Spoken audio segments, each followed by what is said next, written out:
ప్రస్తుతానికి యూసఫ్గూడలో ప్రశాంత వాతావరణం నెలకొందని చెప్పుకోవచ్చు. కొద్దిసేపటి క్రితమే బీఆర్ఎస్ నేతలు పోలింగ్ దగ్గరికి వెళ్ళే ప్రయత్నం చేశారు, పోలింగ్ కేంద్రాల్లోకి. అయితే పోలీసులు అయితే అడ్డుకునే ప్రయత్నం చేశారు. అయితే ప్రస్తుతానికి యూసఫ్గూడ పరిధిలో కావచ్చు, మొత్తం ఎర్రగడ్డ అలాగే ఎస్ఆర్ నగర్ పరిసర ప్రాంతాల్లో ప్రస్తుతం పోలింగ్ అయితే ప్రశాంత వాతావరణంలో కొనసాగుతూ ఉంది. ఉదయం 9 గంటల వరకు 10.2% ప్రస్తుతం ఓటింగ్ అయితే నమోదైంది. ఓటు శాతం ప్రస్తుతం అయితే ఎక్కువగా యూసఫ్గూడలో బస్తీ వాసులు ఎక్కువగా ఓటు వేయడానికి అయితే తరలి వస్తున్న సిచ్యువేషన్ కూడా కనిపిస్తూ ఉంది. అటు ఇదే కేంద్రంలో మరికొద్ది సేపట్లో కాంగ్రెస్ అభ్యర్థి, కాంగ్రెస్ నుంచి పోటీ చేస్తున్న నవీన్ యాదవ్ మరికొద్ది సేపట్లో ఇక్కడికి రాబోతున్నారు. కుటుంబ సమేతంగా ఇక్కడికి వచ్చి ఓటు హక్కు వినియోగించుకోబోతున్నారు.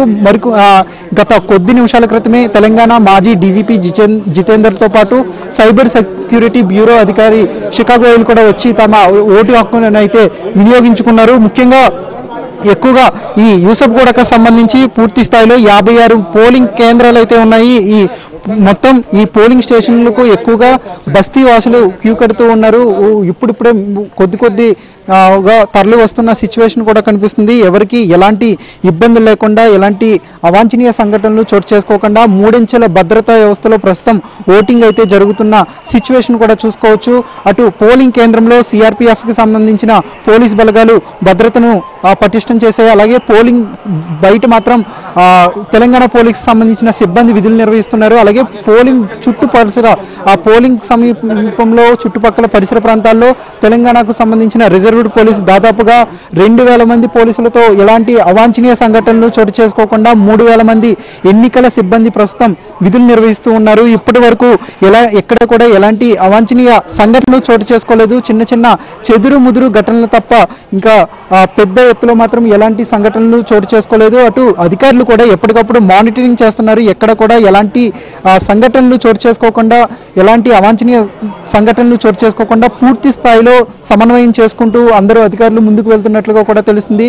ఈసారి ఎక్కడ కూడా ఎలాంటి సాధారణంగా 139 డ్రోన్లతో మొత్తం ఎప్పటికప్పుడు సిచ్యువేషన్ కూడా అంచనా వేస్తూ ఉన్నారు. ఎందుకంటే పోలింగ్ స్టేషన్ల వద్ద ఎలా ఉంది సిచ్యువేషన్, రద్దీ ఏ స్థాయిలో ఉంది, అలాగే ఆ పోలింగ్ స్టేషన్ చుట్టుపక్కల పరిసర ప్రాంతాల్లో ఎవరైనా ఆగంతుకులు వస్తున్నారనేది కూడా ఎప్పటికప్పుడు డ్రోన్ల సహాయంతో తెలుసుకుంటున్నారు అధికారులు. మొత్తం 4 లక్షల మంది ఓటు హక్కును వినియోగించుకోబోతున్నారు.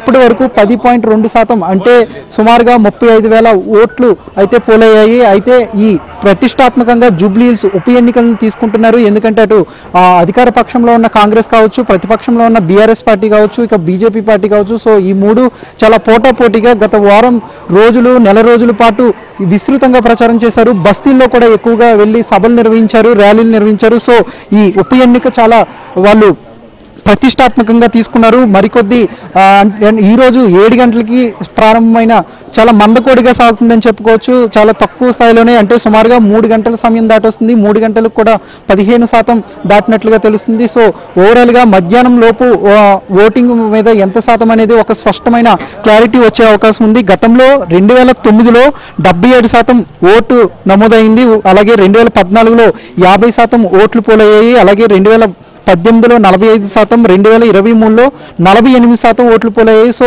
ఇప్పుడు 2025లో ఉప ఎన్నికలో ఎంత శాతం ఓట్లు నమోదవుతాయి అనేది ప్రస్తుతం ఆసక్తిగా మారింది. ఎందుకంటే జూబ్లీహిల్స్ నియోజకవర్గానికి సంబంధించి చాలా తక్కువ స్థాయిలో ఓట్లు నమోదవుతూ ఉన్నాయి. ఓటర్లు కూడా చాలా తక్కువ సంఖ్యలో వచ్చి ఓట్లు వేస్తూ ఉన్నారు. అంటే 2023లో 3,75,430 ఓట్లు ఉండగా కేవలం 1,83,312 మంది మాత్రమే ఓట్లు అయితే వేశారు. సో ఇప్పుడు కూడా సుమారు 4,01,000 ఓటర్లు ఉన్నారు. సో ఎంతమంది వేస్తారు అనేది ప్రస్తుతం చూడాల్సిన అవసరం ఉంది. సో ఈ ఉప ఎన్నికలు అయితే ప్రతిష్టాత్మకంగా అటు కాంగ్రెస్ కావచ్చు, లేదంటే బీఆర్ఎస్ పార్టీలు భావిస్తూ ఉన్నాయి. సో ఈ క్రమంలోనే నాయకులంతా కూడా ఎక్కడికక్కడ ఎప్పుడు ఎలా జరుగుతుంది అనేది కూడా ప్రస్తుతం సమన్వయం చేసుకుంటూ ఉన్నారు. ఎలాంటి సంఘటనలు చోటు చేసుకోకుండా అధికారులు అయితే పూర్తిగా బందోబస్తు అయితే నిర్వహిస్తున్నారు.